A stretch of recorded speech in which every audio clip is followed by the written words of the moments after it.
맨 처음에는 이성계, 그 다음에 이방가 넘어가고 이방원. 그러니까 세력은 얘가 셌고 얘가 센 거야. 그러니까 태종으로 먼저 갈게. 정종은 잘 안 나와. 태종은 정도전 개국 공신들 다 제거해버려.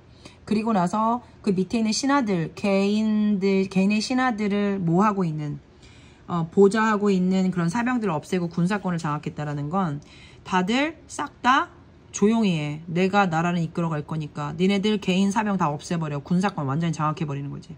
무지막지하게 뭐 한 거야? 카리스마뿐만 아니라 정말 왕이야. 다 조용해. 싹 죽여버릴 거야. 막 이런 느낌의 이방원이야.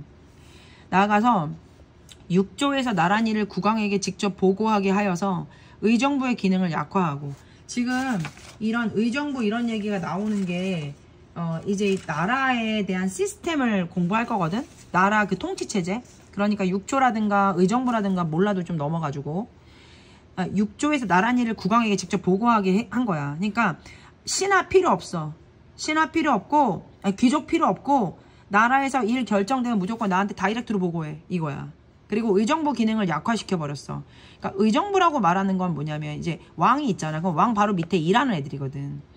의정부의 기능을 약화시켜버려. 그러니까 귀족의 기능을 약화버리고 국왕 중심의 정치를 강화한 거야. 이게 이방원이야. 또한 호패법을 실시한 거야. 그럼 지나가는 남자들한테 16세 이상의 남자가 가지고 있었던 신분증이야. 그러면 이런 거 왜 만들었겠어? 군대 가게 하는 거지. 군대 가게 하고 일 시키고. 그렇게 하려고 남자들은 16세 이상은 어디서부터 천민까지 노비까지 싹 다 이걸 갖고 있었어.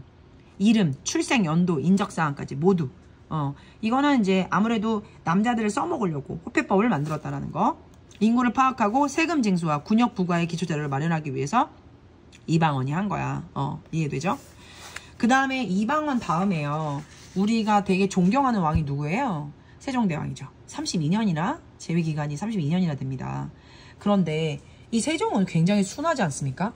근데 어떤 이런 폭군에 와등해서 세종이 나왔는지 참 이해가 안 됩니다만, 어찌됐건 세종 한번 가보겠습니다. 세종대왕은 참 멋있었어요. 그리고 참 인자했습니다. 세종은 태종 때 이룬 정치적 안정을 바탕으로 유교적 이상 정치를 추구할 수 있었어요. 아무래도 이방원 때 태종이 워낙 강하게 나라를 잡았기 때문에 그 뒤에 세종은 그런 일을 안 해도 된다는 거죠. 그래서 유교적 이상 정치를 추구했는데, 집현전을 설치했다는 건 겁나 똑똑한 애들 다 모아놓고 공부시켰고, 걔네들 학자를 통해서 경연을 벌여가지고 신하들과 함께 유교 경전을 공부했고, 경연이라는 게 뭐냐면 왕과 신하가 모여가지고 너 이거에 대해서 어떻게 생각해? 신하 너 되게 똑똑하다. 너는 어떻게 생각하니? 신하들의 의견을 들으면서 같이 공부하는 그런 모임이에요. 그러면 서로 발전하겠죠. 그거를 이제 공부하면서 대회도 열고, 그게 경연이고요. 그거를 통해서 뭐를 했겠어요? 네, 글을 만들었겠죠. 이제 훈민정음 만들었잖아요. 자, 그렇게 세종이 그런 일을 했고요. 그리고 나서 이제 문종이라고 해서 세종의 셋째 아들입니다. 근데 얘가 세종의 셋째 아들인데 2년밖에 못해요. 자, 그리고 이제 그다음에 이제 문종이 있었고요. 그다음에 단종이 있어요. 단종이 있어요. 근데 단종도요 세종의 아들이거든요. 문종의 아들이에요. 문종의 아들. 아니야. 자, 이게 세종의 셋째 아들이잖아요. 그쵸? 그 다음에 이제 단종이 12살밖에 안 되는데, 단종이 지금 누구 아들인지 살짝 헷갈려. 자, 근데 이 세조가 누구냐면 세종의 두 번째 아들이야. 그럼 잘 봐봐. 문종은 세종의 셋째 아들이야?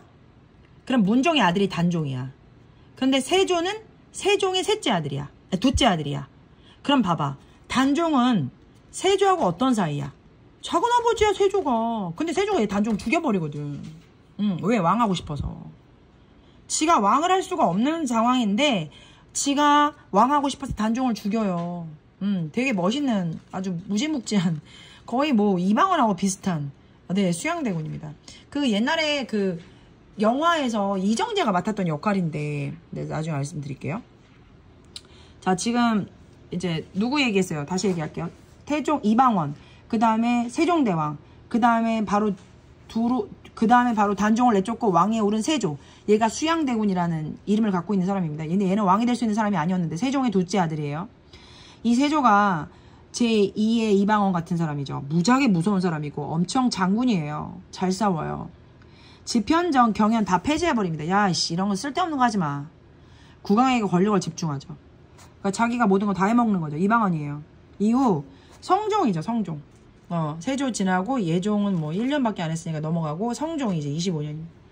성종은 이제 집현전을 계승한 홍문관을 설치합니다. 자, 이 성종은 누구랑 비슷해 또? 세종이랑 비슷한 거야. 그치? 왔다 갔다 하지.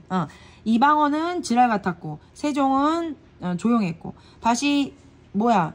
누구야? 단종? 세조가 다시 지랄 같고 성종은 다시 조용했고 집현전을 계승합니다.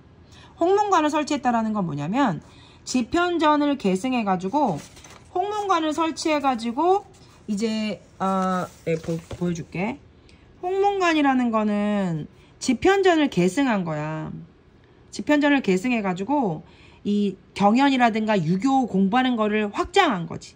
경연 다시 하고 재개하고 그죠? 의정부 권한 다시 강화시키고 의정부의 권한을 강화시킨다는 건 왕권을 약화시키겠다는 얘기고 나라의 국정의 일들을 왕의 단독으로 가기보다는 귀족들과 함께 가겠다는 얘기야. 의정부 권한이 강화되고 그러니까 집현전이 강화되면 의정부도 강화돼요. 그리고 성종이 굉장히 멋있는 일을 한 게 경국대전이라는 법을 만듭니다. 네, 그걸 완성해요.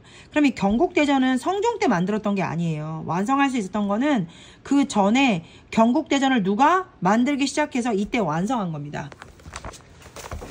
자, 성종은 집현전 계승, 홍문관 설치. 그 다음에 세조 때부터, 그렇죠. 세조가 한 거네, 세조. 아, 세조가 좀 잘했네. 그치?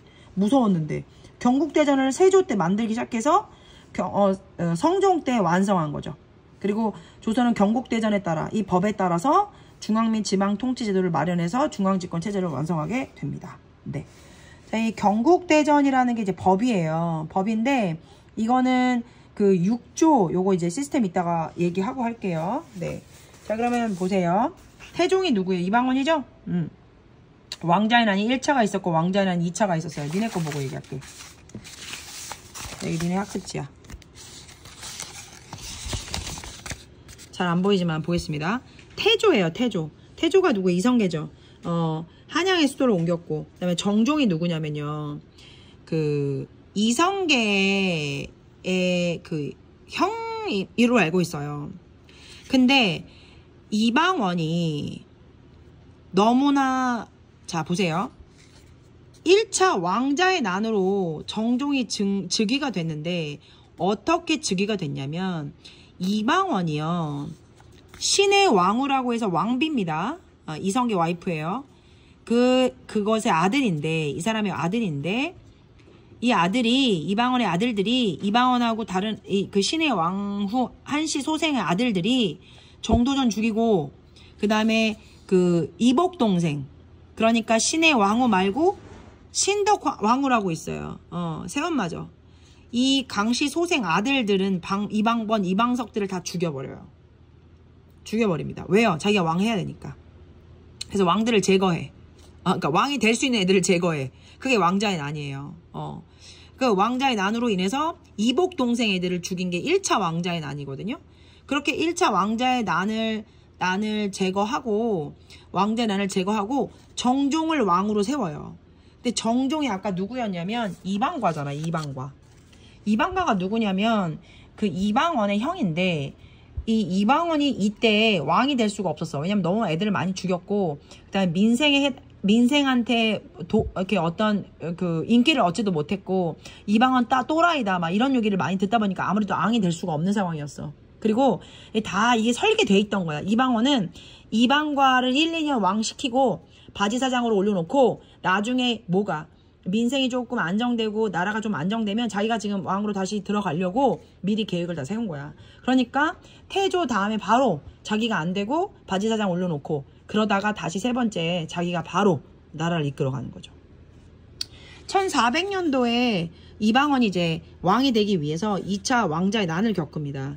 이때 세자 책봉이 있었는데 이때 세자 책봉 때 이 이방원은요 같은 동복 형제를 죽여버립니다. 동복 형제라는 게 뭐냐면 이복이 아니라 동복. 같은 엄마의 아들. 같은 형을 죽여버려요. 왜? 자기가 왕 돼야 되니까. 대단하죠. 야, 니네는 왕이 되기 위해서 뭔가를 얻기 위해서 형이나 동생 칼로 푹푹 찔러 죽일 수 있어요? 근데 난 이게 이해가 돼요. 이때 시대 때는 왕이 되어야 돼. 왕이 되어야 자기가 살 수 있는 거니까. 아니면 자기는 죽거나 빙신이 되는 거니까. 빙신되게 살기 싫으니까 죽여야 돼. 그리고 이게 맞는 생리인 거야. 이 시대의 생리인 거야. 얘를 죽여야 내가 살 수 있는 거니까. 그러니까 죽여버리는 거지 먼저. 그래서 2차의 왕자의 난으로 태조 이방원이 왕이 됩니다. 그리고 나서 국왕 중심의 정치를 이루죠. 사병 혁파하고 개인 사병들 다 없애버려. 그 다음에 6조 집계제 시행하는 게 뭐냐면 6조 나랏일을 국왕에게 직접 보고해서 의정부 기능을 약화시키고 싶은 거죠. 그러니까 6조라는 게 누구냐면 이거 먼저 볼게요. 이게 6조예요. 원래는 국왕 밑에 의정부가 있다라는 건 왕 밑에 일하는 이제 의정부가 있는데 얘는 되게 똑똑한 장관들이라고 생각하면 돼요. 그 장관들 밑에서 일하는 개미들이고요. 그러면 이 의정부가 누구가 있냐면요. 영의정, 좌의정, 우의정이라는 쓰리탑이 있어요. 쓰리탑. 무슨 말이야? 대단히 잘 나가는 3명의 기관이 있는데 이 3명의 기관에서 뭔가가 회의가 심의가 결정이 나잖아? 그럼 나란히를 결정하는 거야. 그럼 이 결정이 얘네들이 다 이제 얘네들한테 다 개인적으로 줘. 그럼 얘네들이 막 움직인다고. 얘네들이 일하는 애들이란 말이야. 그런데 이방원이 뭐라고 했어? 뭔가 결정이 나면 얘네들한테 바로 국왕이 어떻게 된다는 거야? 6조한테 보고를 하겠다는 거야. 그러니까 왕이 뭐든지 결과를 내서 너네들한테 줄 테니까 니네가 일해. 그 대신 의정부 조용해. 이거지. 야, 니네가 뭐 할 거 없어. 내가 결정 다 할 거야. 니네 결정하지 마. 내가 결정 다 해서 6조한테 줄게. 그래서 6조한테 바로 시행하겠다는 얘기죠. 직접 보고. 국왕에게 직접 보고. 6조의 나랏일을 국왕에게 직접 보고. 6조한테 너 나라 일 했어? 그러면 나한테 바로 보고해. 이건 거지. 그러니까 왕이 6조한테 일 주고 6조가 왕한테 보고하고. 오케이? 그러면 의정부는 뭐야? 빙신된 거지. 의정부는 빙신된 거야. 그래서 호패법 실시해가지고 이제 군역을 양인 남자만 찾다네. 나가 알고 있기로는 다 찬 거로 알고 있는데 양인 남자만 찾대. 세종 같은 경우는 지금 이제 왕권 이거 경연전 이런 거 경연을 활성화시키고 이런 거 네가 외우면 되잖아. 그치? 단종. 이제 단종이 12살 즉위했는데 김종수하고 황보인의 재상이 옆에 있었는데 세조가 왕에 침탈하면서 얘가 저거잖아. 누구니? 수양대군. 이 세조가 누구냐면 세종의 둘째 아들이었어요. 그쵸? 근데 이제 얘가 작은아버지인데 얘를 죽여버리죠. 사육신 사건 이후 노상군으로 강등, 강원도 영월의 유배후 사사. 세조의 왕이 침탈을 했어요. 세조가 이제 왕이 침탈을 했다는 걸 뺏었다는 얘기죠. 그리고 사육신 사건은 선생님 정확하게 모르겠는데 어쨌든 이거는 사육신 사건 이후 노상군으로 강등했다라는 건 강원도 영월의 유배 후 사사가 됐다. 요거는 뭐 이따 같이 얘기할게요. 다시. 이건 선생님 정확히 모르겠어요. 그리고 세조가 즉위했죠. 근데 이제 세조가요.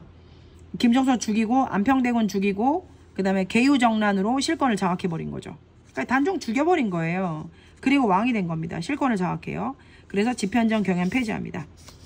그리고 이제 예종 있다가 성종으로 내려가는데 성종이 이 경국대전은 언제부터 만든 거냐면 세조 때부터 만든 거죠. 경국대전 완성, 세조 때 편찬 시작해서 성종 때 완성했고 그 다음에 조선의 기본 법전 6개의 법 이호예 이런 걸 법 만들어서 유교적 법치국가를 실현했고 홍문관 설치했다라는 건 집현전을 계승한 거고 경연을 부활했다. 이렇게 되겠습니다. 자, 그럼 이제 정치 시스템 중앙정치제도 한번 보겠습니다. 조선은 유교 이념을 바탕으로 중앙정치제도를 정비했고 각 기구의 업무는 경국대전의 규정에 따라 시행을 했다는 거죠. 경국대전이 진짜 법인 거야. 그럼 여기에 따라서 막 시행을 한 거지. 유교 이념을 바탕으로 만들었으니까. 각 기구의 실무 담당자들은 주로 과거제를 통해 선발했고요. 조선의 정치는 의정부하고 6조예요. 아까 얘기했죠. 의정부가 쓰리스탑들이 누구 있냐면 영의정, 좌의정, 우의정이 얘네들이 이제 너희들 혹시 부모님이 뭐 선조께서 우리의 조상이 영의정을 지냈다 그럼 대단한 겁니다. 그 집안 대단한 집안이에요. 왕 바로 밑이에요. 영의정, 좌의정, 우의정들이요 나란히를 합의해가지고 정책을 다 내립니다. 그리고 왕에게 보고해요. 그럼 왕이 허락 내리거나 안 하거나 그런 거거든요. 그럼 6조는 나라의 행정을 맡아서 집행한다는 건 뭐냐면 일개미처럼 일을 막 하는 애들이에요. 얘는 개미예요, 개미. 얘네들이 집행했다. 집행이라는 건 일을 했다는 얘기면 움직였다는 얘기예요. 그리고 왕명을 출납하는 승정원, 반역 등의 큰 죄를 다스리는 의금부, 이제 왕권을 뒷받침했다. 요거는 다시 정리할게요. 그 다음에 이거는 이제 이 시스템, 이거를 설명을 먼저 할게. 니께 이제 조금 잘 안 보여가지고 이걸 할게. 자, 좌의정, 영의정, 우의정 해가지고 3스탑 있었고 3정승이잖아요. 그쵸? 총괄했고 6조는 개미들이고 행정 실무를 담당했고 3사는 중요하다. 3사는 뭐냐면 사관원, 사원부, 홍문관이 있어. 근데 얘네들은 왕권 견제야. 왕이 말을 잘못하거나 왕이 제대로 못하는 것 같아. 그러면 가서 왕을 까. 그게 사관원이야. 그 다음에 사원부는 뭐냐면 관리들이 일을 제대로 안 하는 것 같아. 관리들을 감찰해. 너 어디 가시오? 지금 일하는 거 맞소? 이렇게. 홍문관은 네이버야. 네이버 지식인. 뭐야? 네이버한테 물어보면 다 알려주잖아. 그래서 정책 자문. 이거 어떻게 하면 좋겠습니까? 똑똑똑. 그러면 이제 알려주는 거야. 이게 사관원, 사원부, 홍문관이 왕권을 견제하는 감찰기관이야. 자, 승정원, 의금부 있는데 승정원은 왕 바로 직속, 비서. 의금부는 뭐냐면 니네들 그 사극 드라마 같은 데 보면 막 주리를 들겠습니다 하고 막 애들 막 불 지지고 막 걔네들 벌 주고 이런 거 있지. 경찰관이야. 감찰관, 경찰관 합쳐진대. 국가의 중대한 죄인을 다스리는 거야. 왕권 강화기관이지. 승정원하고 의금부는 왕 바로 밑에 있는 거야. 왕권 강화기관. 그 다음에 춘추관은 뭐냐면 책을 모아놓는 곳, 편찬하는 곳. 그 다음에 성균관은 학교 교육시키는 대학교. 한성부는 수도의 행정기관이나 치안을 담당해. 그러니까 이거는 시청, 도청, 그 다음에 경찰관. 그런 거. 오케이? 그래서 니네 이제 학습지 보면 이런 거 나와 있으니까 이건 똑같은 내용입니다. 자, 교과서 보고 얘기할게요. 그래서 지금 보게 되면, 승정원은 왕명을 출납한다라는 거. 아까 승정원이라는 건 국왕비서. 반역죄를 일으키는 의금부. 그쵸? 사원부, 사관원, 홍문관은 3사인데, 얘네는 이제 뭐냐면, 언론기관이라는 거는 이제 알린다는 얘기잖아. 그치? 그러니까 왕을 견제하고 관리를 견제하는 기관들. 권력 독점과 관리의 부정을 막고 왕권과 신하의 조화의 균형을 꾀하는 곳. 역사사 편찬하는 거 춘추. 교육기관, 성균관. 행정 치안 담당하는 거 한성부 있습니다. 자, 이제는 지방행정기관. 그 다음에 군사기관, 관리 등용제도, 교육제도. 자, 이거 들어갈게요. 이것도 내용이 적지 않습니다. 네. 한번 가보도록 할게요. 20분에 딱딱 잘릴 거거든. 자, 지방행정기구 이거 먼저 볼게. 자, 지방행정기구 이거 다 정리를 해놓은 거거든. 너희들랑 똑같아, 여기 거랑. 봐봐. 전국을 8도로 나눠. 봐봐. 이게 뭐야? 우리나라는 지금에 비슷하지 않냐? 경기도, 충청도, 전라도, 경상도. 8도잖아, 우리 지금. 그치? 한경도. 전국을 8도로 나눠요. 지방행정구역이에요. 자, 그럼 전국을 8도로 나누고, 그 8도 아래, 그 8도에는, 각 도에는 관찰사라는 도지사 같은 사람들을 파견해. 관찰사가 도지사라고 생각하면 돼. 그리고 그 8도 아래에는 부, 목, 군, 현을 설치해. 8도 밑에 부, 목, 군, 현을 밑에다 설치를 하는 거야. 그리고 관찰사가 각 도마다 가 있잖아. 그치? 그리고 그 관찰사 밑에 수령이 있거든? 그럼 수령이 관찰사 밑에 이제 거의 신하잖아. 그러면 이제 관찰사는 도에 파견해서 그 도에 관련된 일을 하면서 수령을 지휘하고 감독해. 수령한테 일을 시키는 거지. 그리고 수령은 모든 군현에 파견이 돼 있어. 군하고 현에 파견이 돼 있어. 관찰사가 수령을 지휘 감독하기도 하고 수령은 모든 군현에 파견이 돼 있고 지방의 행정이라든가 사법, 법, 그 다음에 군사 업무 이런 것들을 모두 총괄하는 게 누구야? 수령이야. 그리고 수령의 따까리를 하는 애들, 수령의 일을 또 도와주는 게 향리야. 향리는 수령의 실무를 보좌해준다. 자, 그리고 유향소라는 거는 지방의 양반 자치기구라고 해서 그 지방마다 양반들이 모여가지고 그런 모여가지고 어떤 멤버십 구성되어 있는 거? 양반의 자치기구들을 유향소라고 그래. 그러면 수령이 가가지고 있잖아요. 이게 너무 일이 힘들어요. 여기 오래 사셨죠? 좀 도와주세요. 하고 가가지고 자문해주는 기관이고 향리의 비리, 향리가 일을 제대로 못해. 그럼 유향소에서 수령이나 관찰사한테 가서 꼬지르는 거야. 이런 일을 하는 게 이제 유향소다. 이거죠. 자, 그 다음에 군사제도로는 16세부터 60세까지 양인 남자 대상. 군사제도라는 건 뭐냐면 중앙에 5위라는 군인들이 있어. 1위, 2위, 3위, 4위 이렇게 있겠지. 5위. 이건 한양과 궁궐을 수비하는 거야. 중앙을 지키는 거고, 지방을 지키는 거는 이제 육군은 병마절도사가 있고, 이제 수군절도사라고 해가지고 바다 쪽을 지키는 수군절도사가 있어. 그래서 5위 병마절도사, 수군절도사는 군사제도라고 생각하시면 됩니다. 그 다음에 역원제라고 하는 거는 물자 수송을 하거나 통신을 위해서 각국에 역참을 실시합니다. 전국 각지에 도마다 통신을 위해서 전국 각지에 역참을 실시하면, 역참이라는 거 내가 그때 얘기했었지. 휴게소 같은 거라고. 그치? 그다음에 원을 설치하는 건 다 휴게소 같은 겁니다. 그래가지고 물자 수송하다가 다 쉬고, 역원제라는 건 가다가 쉴 수 있는 곳, 물자 수송하면서 통신을 이런 것들 설치를 했고, 봉수제라고 하는 거는 나라에 위급한 일이 있거나 나라가 잘 모르는데 막 왜군이 쳐들어왔어. 그러면 산에서 뭐를 하는 거야? 봉수제. 이거 여기에 막 불을 피우는 거야. 그럼 여기 하나가 불을 피웠다. 그럼 멀리서도 불이 하나가 올라온 게 보일 거 아니야? 그럼 위급한 일이다. 2개 폈다. 그럼 위급한 일이다. 3개 폈다. 그럼 위급한 일이다. 이런 거에 대한 난이도를 보여주는 거지. 여기까지요.